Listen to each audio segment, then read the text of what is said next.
우리가 신명기서를 매주일 계속해서 강해를 하면서 모세를 통해서 주셨던 그 말씀이 사실은 구약 성경의 가장 근간이 되어집니다. 모세 오경이라고 해서 창세기, 출애굽기, 레위기, 민수기, 신명기 이 5권의 성경이 구약 성경의 근간이 되어진다라고 할 수 있는데, 하나님께서 모세를 통해서 이 말씀들을 주시고 하나님께서 시내산에서 직접 이스라엘을 향해서 말씀하신 그러한 말씀들을 이제 또한 기록을 하고 하면서 하나님께서 우리를 향한 어떤 놀라운 계획을 가지고 계신가가 사실은 모세오경 속에 다 담겨져 있습니다. 그리고 그 후에 이제 많은 역사서와 선지서들 그리고 시가서들을 통해서 그러한 하나님의 계획과 하나님의 간섭하심이 더욱더 풍성하게 드러나게 되어지는 것이고, 약속하신 그때가 되었을 때에 예수님께서 이 땅에 오셔서 우리를 대신해서 십자가를 지시고 죽으시고 그리고 부활하신 그 사건, 그리고 하늘로 올라가신 후에 약속하신 보혜사 성령을 보내주시고 그리고 다시 심판주로 오실 것이다라는 그러한 약속을 우리에게 주신 이 내용이 성경 전체를 통해서 우리에게 하고자 하시는 하나님의 구원의 놀라운 계획과 역사입니다. 특별히 구약 성경에는 3대 절기라고 해서 1년에 3번씩은 절기를 지키는데, 이 절기 때는 너희가 사는 곳에서 절기를 지키는 것이 아니라 성전이 있는 곳, 성막이 있는 곳, 성막이 먼저고 이제 솔로몬 때 성전이 지어지죠. 성막이 있는 그곳으로 너희가 모여서 이 절기를 지켜라, 그렇게 말씀하신 3대 절기가 있습니다. 첫 번째 절기가 6월절이고 두 번째 절기가 오순절이라고도 하고 맥추절이라고도 칠칠절이라고도 하는 절기가 두 번째 절기고, 세 번째 절기가 추수를 다 끝마치고 나서 지키는 수장절, 추수하고 나서 지키는 이 수장절, 이 세 절기를 말씀하시면서 이 세 절기를 1년에 한 번씩 계속 거듭해서 하나님이 우리 자연 환경을 주셨는데 매일매일이 있어요. 하루하루가. 그래서 해가 뜨고 해가 지고 또다시 해가 뜨고 해가 지고 이렇게 매일이라는 그러한 순환되어지는 시간이 있고, 그리고 더 크게 이제 1년이라는 또 그러한 시간이 우리에게 있어서 봄, 여름, 가을, 겨울 이렇게 우리나라는 4계절이 뚜렷하게 이렇게 1년이라는 그러한 시간을 주기로 해서 반복되어지도록 하셨는데, 그렇게 반복되어지는 1년이라는 안에 3번의 절기를 말씀하시면서 그때는 너희가 성전을 향해서 성전에 가서 이 절기를 지켜라, 그렇게 말씀하셨어요. 오늘 우리가 부활절을 지키고 있습니다. 이 절기를 반드시 신약시대에 지켜야 되느냐 말아야 되느냐라는 그러한 이야기들은 여러 주장이 있을 수 있습니다. 지킬 수도 있고 안 지킬 수도 있습니다. 그러나 우리가 구약의 절기를 말씀하시면서 왜 그렇게 1년에 특별히 3번의 절기를 말씀하셨고 그러한 절기가 반복되도록 하셨는가? 하나님께서는 절기를 통해서 반복적으로 잊어버리지 않고 하나님의 구원의 역사를 가르쳐 주시기 위한 그러한 뜻이 거기에 담겨져 있어요. 그래서 우리도 사실은 안식일에서 우리가 주일로 바뀌어진 것이 주님의 부활을 중심으로 해서 그렇게 바꾸어서 지키고 있지만, 특별히 구약의 절기와 관련되어져서 신약 시대에 예수 그리스도를 통해서 이루어진 그 놀라운 일들을 생각하면서 주기적으로 다시 한번 기억하고 다시 한번 기억하는 것이 교육적인 입장에서 좋다라고 판단되어지기 때문에 우리 교회는 이렇게 절기를 지키려고 그렇게 정해서 지금 지키고 있습니다. 오늘 부활절은 구약에 어떠한 절기와 관련이 있을까? 우리 성도님들은 제가 절기 때마다 같은 내용을 반복해서 설명을 해서 이제 어느 정도 아실 거예요. 안타깝게도 이 구약의 절기와 예수 그리스도를 중심으로 한 그러한 역사를 연결시켜서 이해하지 못하는 그런 교회들이 많이 있습니다. 솔직히 목사님들도 구약의 절기와 예수님과의 관계를 연결시키지 못하고 그냥 구약의 절기 지키라고 하는 거 신약에는 그대로 그 구절만 가지고 우리가 절기를 지키는 것으로 그렇게만 알고 계시는 분들도 많이 계셔요. 그런데 분명하게 하나님께서 구약의 절기를 말씀하신 이 절기, 우리가 신명기서를 강의하면서도 신명기서를 항상 강의하면서 신명기서의 비밀을 푸는 열쇠는 항상 무엇이었냐면은 예수님이, 구약의 말씀을 해석하는 열쇠는 항상 예수님이에요. 그래서 구약의 절기도 우리가 그 구약의 절기를 해석하기 위해서는 예수 그리스도라는 열쇠로 풀어보아야 그 속에 담겨져 있는 비밀이 열려져요. 그래서 오늘 부활절도 구약의 중요한 3대 절기와 연결이 되어져 있다는 것을 우리가 알아야 돼요. 여러분은 예수님의 몸이, 육체가 부활하셨다, 다시 살아나셨다, 그것을 믿으십니까?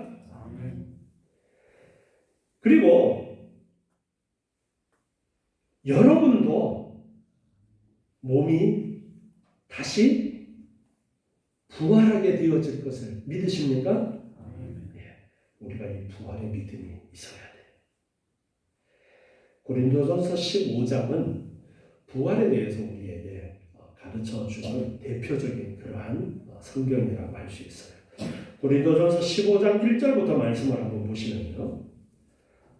고린도전서 15장 1절, 형제들아 내가 너희에게 전한 복음, 지금 이제 사도 바울이 말씀을 하고 있어요. 내가 너희에게 전한 복음을 너희로 알게 하노니 이는 너희가 받은 것이고 또 그 복음 가운데 너희가 선 것이다.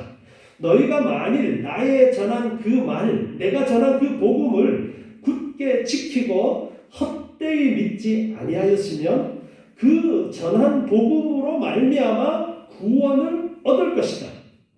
내가 받은 것을 먼저 너희에게 전했다.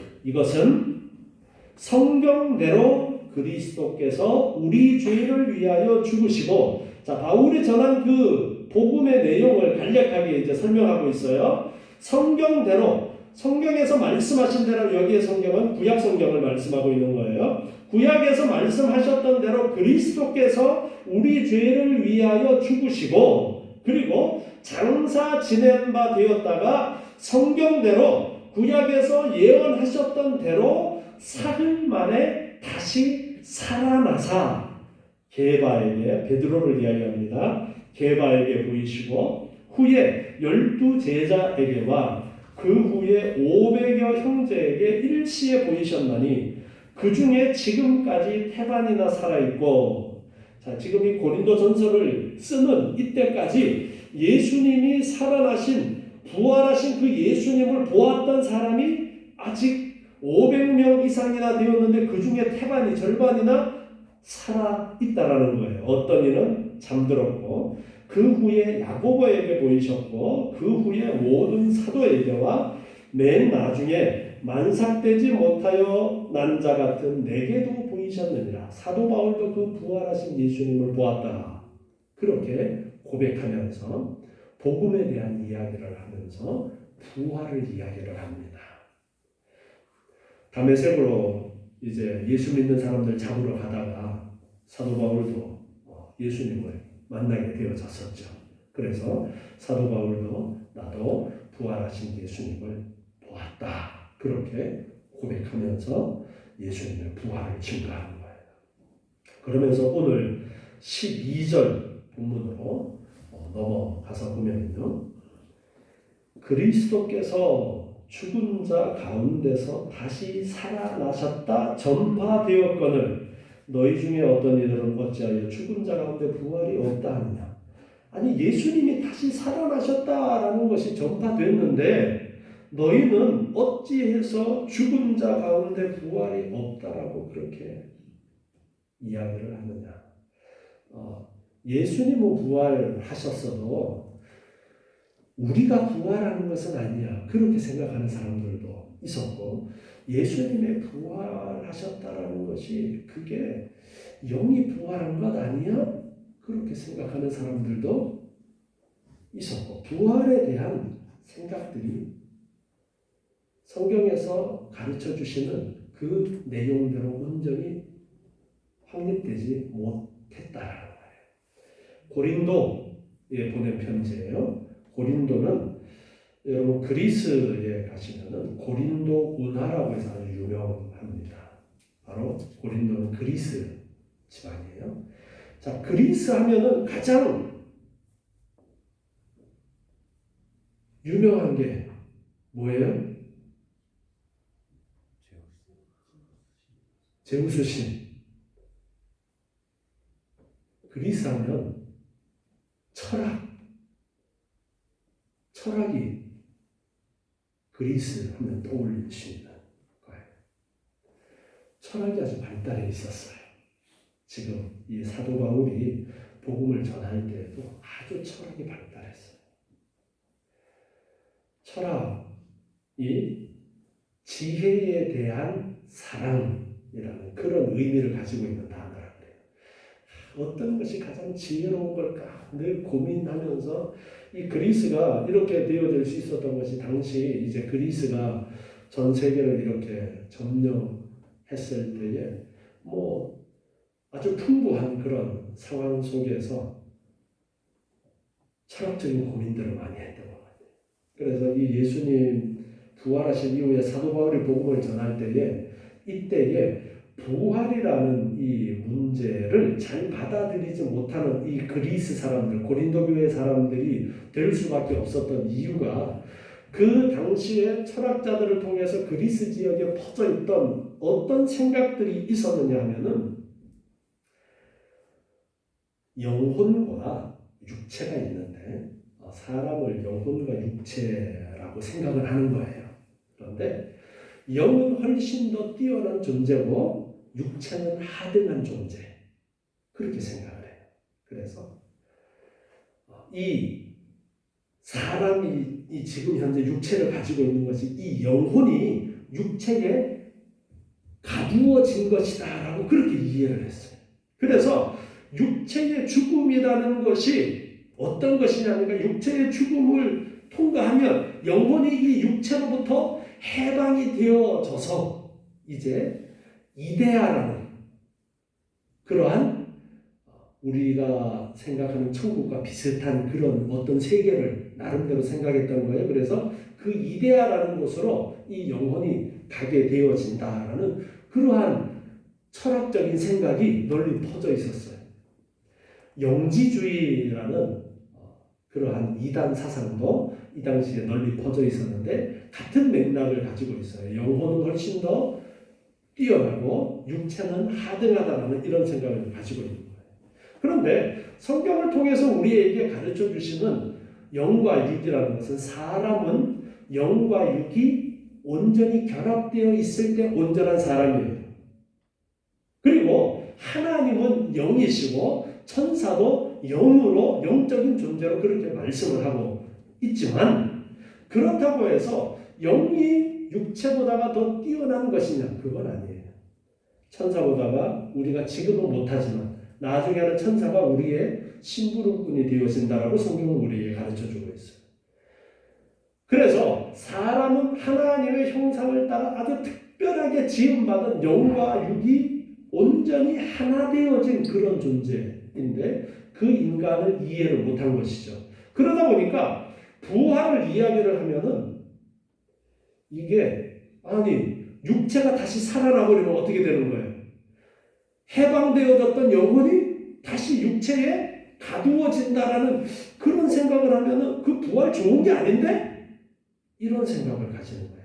이 그리스 지역에 사람들이 가지고 있던 그런 생각에서 부활을 생각해요. 그러니까 그 부활 그거 굳이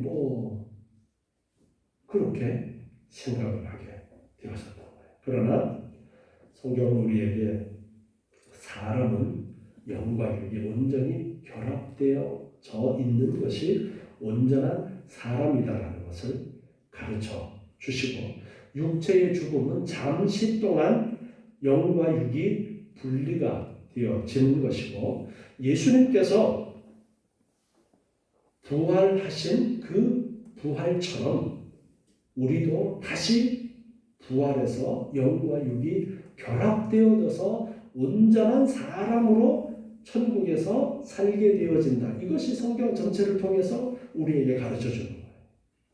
자, 그래서 사도 바울이 그 그리스 사람들, 고린도 교회 사람들한테 이 부활에 대해서 설명을 하는 것이 고린도전서 15장 말씀입니다. 자, 13절 말씀 계속해서 보니까 만일 죽은 자의 부활이 없다면 그리스도도 다시 살지 못하셨을 것이다. 죽은 자가 다시 살아나는 그 부활이 진짜 없는 것이라면 예수님이 다시 살아나지 않았을 것이다.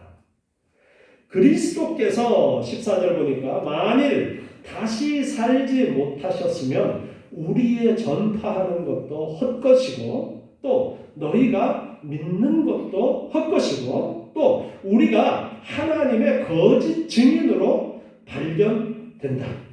우리가 전하는 것이 다 헛것이고 거짓이 되어진다. 예수님의 부활이 아니라면 우리가 하나님이 그리스도를 다시 살리셨다고 증거하였기 때문이다. 만일 죽은 자가 다시 사는 것이 없으면 하나님이 그리스도를 다시 살리시지 아니하셨을 것이다. 만일 죽은 자가 다시 사는 것이 없으면 그리스도도 다시 사신 것이 없었을 것이고 그리스도께서 다시 사신 것이 없으면 너희 믿음도 헛되고 너희가 여전히 죄 가운데 있을 것이다. 또한 그리스도 안에서 잠자는 자도 망하였으리라. 이 그리스도 안에서 잠자는 자라는 것은 예수를 믿고 부활의 소망을 가지고 죽은 자들을 이야기하는 것이죠. 만일 그리스도 안에서 우리의 바라는 것이 다만 이 생뿐이면 모든 사람 가운데 우리가 더욱 불쌍한 자리라. 이 생뿐이라면 우리가 부활의 소망, 천국을 바라보면서 사는데 이 생뿐이라면 그렇잖아요. 어떤 노래처럼 노새 젊어서 해야 되는 거잖아요. 그죠? 이 생뿐이라면 우리는 영원한 천국을 바라보면서 절제하는 삶을 살고 있는데 희생하는 삶을 살고 있고 예수 그리스도를 위해서 하나님을 위해서 우리의 것을 포기하고 우리의 모든 것을 다 팔아서라도 그 천국이 더 가치 있다는 것을 알고 그 천국을 소유하려고 하는 값진 진주를 사려는 장사처럼 밭에 감추인 보화를 알고 그 밭을 사려는 사람처럼 우리가 그렇게 살아가는데 부활이 없다면 우리가 가장 불쌍한 사람이 되는 거죠. 그러면서 20절에 말씀하고 있어요. 그러나 이제 그리스도께서 죽은 자 가운데서 다시 살아서 잠자는 자들의 첫 열매가 되셨도다. 예수님께서 부활하셔서 첫 스타트를 끊으셨다. 부활의 첫 스타트를 끊으셨다. 부활의 첫 열매가 되셨다.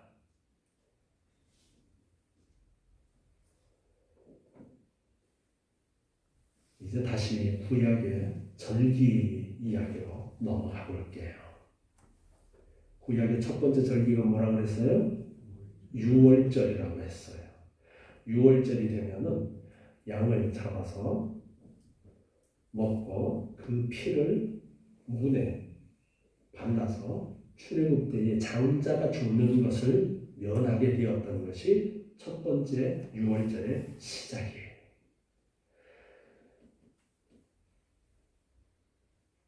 요한복음 19장 14절 말씀을 보면요.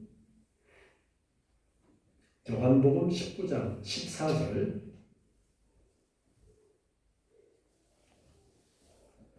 이날은 유월절의 예비일이요 때는 제6시라 빌라도가 유대인들에게 이르되 보라 너희 왕이로다.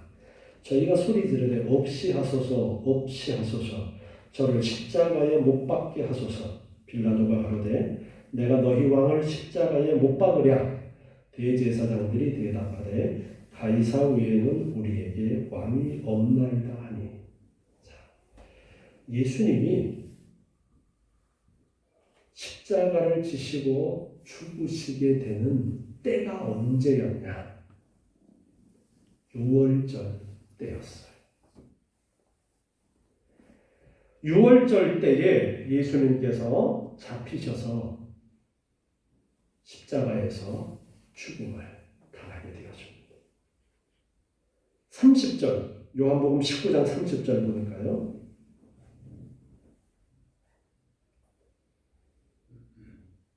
예수께서 신 포도주를 받으신 후 가라사대 다 이루었다 하시고 머리를 숙이고 영혼이 돌아가시니라. 이날은 예비일이라. 유대인들은 그 안식일이 큰 날이므로 그 안식일에 시체들을 십자가에 두지 아니하려 하여 빌라도에게 그들의 다리를 꺾어 시체를 치워달라 하니.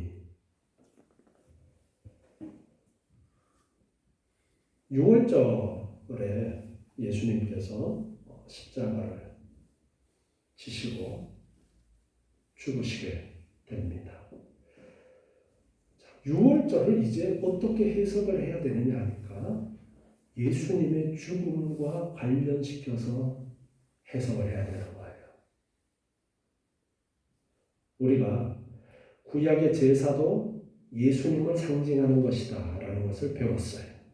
그래서 그 유월절 양이 희생됨으로써 그 피를 바른 그 집안에 있는 사람들은 죽음을 면하게 되어지는 그 놀라운 비밀을 가르쳐 주시는데 바로 예수님의 피 때문에 예수 그리스도를 믿는 자는 죽음을 면하게 되어진다라는 그 비밀이 거기에 담겨져 있었던 거예요. 그래서 예수님께서 다른 날 다 놔두고 언제 십자가를 지시게 되느냐? 유월절에 십자가를 지시고 죽게 되어집니다. 그래서 유월절이 가르쳐주는 것이 예수님의 십자가의 죽음이구나. 그거를 알게 되었어요. 그리고 나서 그 유월절이 들어있는 안식일 다음 날 토요일을 안식일이라고 그렇게 이야기를 했고 그 토요일 다음 날이 뭐 하는 날이냐 하면은 구약의 말씀에 보면은 첫 열매를 드리는 초실절 때입니다.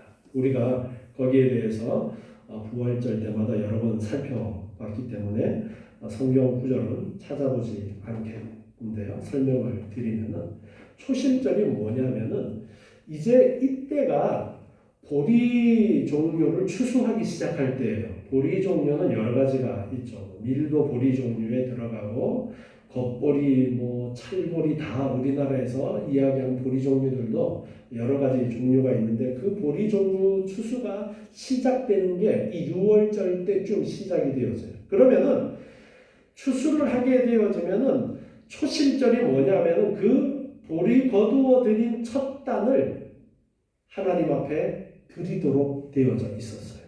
그게 첫 열매 드리는 날이고 6월절이 있는 안식일 다음 날. 안식일 다음 날이니까 지금으로 하면 무슨 요일이에요? 일요일, 주일에 그 첫 열매를 드리도록 되어져 있어요. 그런데 예수님이 부활하신 날이 언제냐? 바로 안식일 다음 날 예수님이 부활하시게 되었습니다. 바로 구약의 첫 열매 드리는 날. 그날에 초실절에 첫 열매 드리는 날에 예수님이 부활하신 거예요. 그래서 사도 바울은 이렇게 표현을 하고 있는 거예요. 20절에서처럼 그리스도께서 죽은 자 가운데서 다시 살아 잠자는 자들의 첫 열매가 되셨다. 그 첫 열매를 드려야지만 그 보리 추수를 한 거를 먹을 수가 있어요. 우리나라도 보릿고개라고 하는 말이 있었잖아요. 보리가 다 익기 전에 가을에 거두어 들었던 거 먹던 게 떨어져서 그 다시 보리를 추수하기까지가 춘궁기라 그래서 너무나 먹을 것이 없는 그런 시기인데, 그런데 그것을 먹으려면은 반드시 뭘 해야 되느냐? 첫 단을 먼저 하나님 앞에 드리는 초실절을 지키고 나서야 먹을 수가 있었어요. 이렇게 예수님이 바로 구약의 첫 열매 드리는 그 절기와 연결해서 예수님이 부활하신 날과 연결이 되어지는 거예요. 그래서 예수님을 부활의 첫 열매다라고 그렇게 바울은 가르쳐 주고 있습니다. 예수님께서 첫 열매고 이제 예수를 믿는 사람은 예수님처럼 부활하게 되어진다. 그것을 가르쳐 주시는 본보기가 되어졌던 것입니다. 이 고린도전서 15장 22절 말씀을 보면요.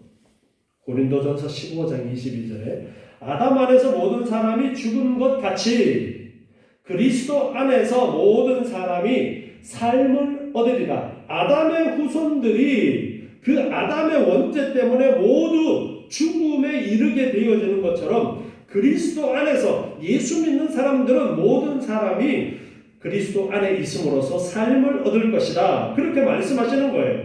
23절에 그러나 각각 자기 차례대로 되나니 먼저는 첫 열매인 그리스도가 첫 번째이고 다음에는 그리스도 강림하실 때에 그에게 붙은 자요. 지금 죽어서 육체는 이 땅에 썩어졌고 영이 하나님의 나라에 있는 그 사람들이 그 다음으로 부활할 거라는 거예요. 예수님이 다시 오실 때에 그 영들을 데리고 오셔서 부활케 하신다라는 거예요. 그 후에는 24절에 나중이니 저가 모든 정사와 모든 권세와 능력을 멸하시고 나라를 아버지 하나님께 바칠 때라. 예수님이 부활하실 그때에 우리 이 땅에 살아있어서 예수님의 재림을 맞이하게 되어지는 그 사람들이 그 다음에 부활하게 되어지는데 새로운 몸으로 바뀌어져서 이제 하나님의 나라에 들어가게 되어지는 것입니다. 데살로니가전서 4장 15절에서도 말씀하고 있습니다. 데살로니가전서 4장 15절 우리가 주의 말씀으로 너희에게 이것을 말하노니 주 강림하실 때까지 우리 살아남아 있는 자도 자는 자보다 결단코 앞서지 못하리라. 주께서 호령과 천사장의 소리와 하나님의 나팔로 치니 하늘로 쫓아 강림하시리니 그리스도 안에서 죽은 자들이 먼저 일어나고 그 후에 우리 살아남은 자도 저희와 함께 구름 속으로 끌어올려 공중에서 주를 영접하게 하시리니 그리하여 우리가 항상 주와 함께 있으리라. 아멘.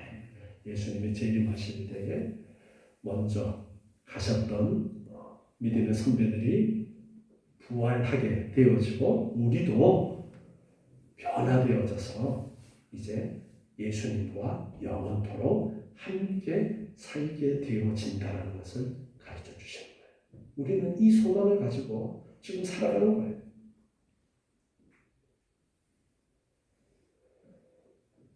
예수님의 부활하심이 없었더라면 우리는 이러한 소망을 가질 수가 없어요.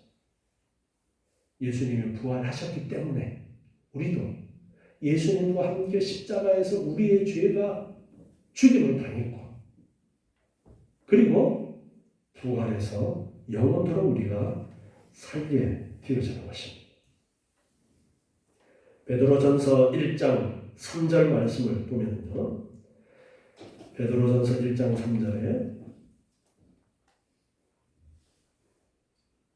베드로전서 1장 3절 찬송하리로다 우리 주 예수 그리스도의 아버지 하나님이 그 많으신 긍휼대로 예수 그리스도의 죽은 자 가운데서 부활하심으로 말미암아 우리를 거듭나게 하사 산 소망이 있게 하시며, 예수를 부활하게 하심으로 우리를 거듭나게 하셨다, 그렇게 말씀하고 있습니다.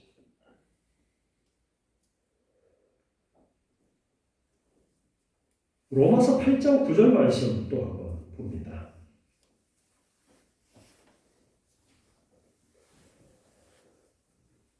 만일 너희 속에 하나님의 영이 거하시면, 너희 안에 성령이 거하시면 너희가 육신에 있지 아니하고 영에 있나니, 영에 속한 사람이라는 거예요. 누구든지 그리스도의 영이 없으면 그리스도의 사람이 아니라, 성령이 있어야 그리스도의 사람이다. 또 그리스도께서 너희 안에 계시면, 성령이 너희 안에 계시면, 그런 말씀이에요. 몸은 죄로 인하여 죽은 것이나 영은 의를 인하여 산 것입니다. 예수를 죽은 자 가운데서 살리신 이의 영이 너희 안에 거하시면, 그리스도 예수를 죽은 자 가운데서 살리신 이가 너희 안에 거하시는 그의 영으로 말미암아 너희 죽을 몸도 살리시리라. 여기에 보면은 제가 죽음을 세 가지 죽음으로 설명을 했습니다. 죽음을 세 가지 죽음으로 설명했어요. 첫 번째는 죽음이라고 했을 때에 육체적인 죽음을 죽음이라고, 그렇게 모든 사람이 이해하는 죽음이 있고요. 두 번째 죽음은 영의 죽음이에요. 이 영의 죽음은 아담과 하와가 선악과를 따먹은 이후에 하나님이 두려워서 숨었다라는 부분에서 우리가 이해를 할 수가 있는데, 영적인 죽음이에요. 하나님과의 관계의 단절이라는 죽음이에요. 영적인 죽음이에요. 그렇게 이야기할 수 있어요. 그게 두 번째 영적인 죽음. 세 번째 죽음은 영과 육이 완전히 죽게 되어지는, 바로 지옥에 멸해지는 그 죽음을 완전한 죽음이라고 이야기할 수가 있습니다. 자, 그러면 부활이라는 것도 이 죽음과 관련해서 우리가 이해할 수 있는 거예요. 부활이라는 단어의 의미가 뭐예요? 죽었다가 다시 살아난 것이니까 전제가 있잖아요. 죽음이라는 전제. 그래서 첫 번째, 육체의 죽음에 대한 부활은 우리의 몸이 다시 살아나는 거예요. 그래서 예수님이 재림 때에 이루어지는 거예요. 자, 그러면 영의 부활. 영의 부활은 사실 영이 죽는 것이 아니라 영이 새로워지는 것인데, 하나님과의 관계가 단절되어졌던 인간, 즉 죄로 말미암아 하나님과의 관계가 단절되어 있던 그 사람이 하나님과의 관계가 회복되어지는 것이 영적인 부활이라고 말할 수 있는데, 지금 바울은 로마서에서 바로 그 이야기를 하고 있는 거예요. 그래서 예수를 죽은 자 가운데서 살리신 이의 영이 너희 안에 거하시면, 즉 성령이 너희 안에 거하시면, 그리스도 예수를 죽은 자 가운데서 살리신 이가 너희 안에 거하시는 그 영으로 말미암아 죽을 몸도 살리신다. 성령으로 말미암아 죽을 몸도 살리신다. 육체의 부활을 이야기하면서 그 앞에 10절에는 뭐라고 말씀하셨어요? 너희 안에 성령이 거하시면 몸은 죄로 인하여 죽은 것이지만 영은 의를 인하여 산 것이다. 영은 의를 인하여 산 것이다.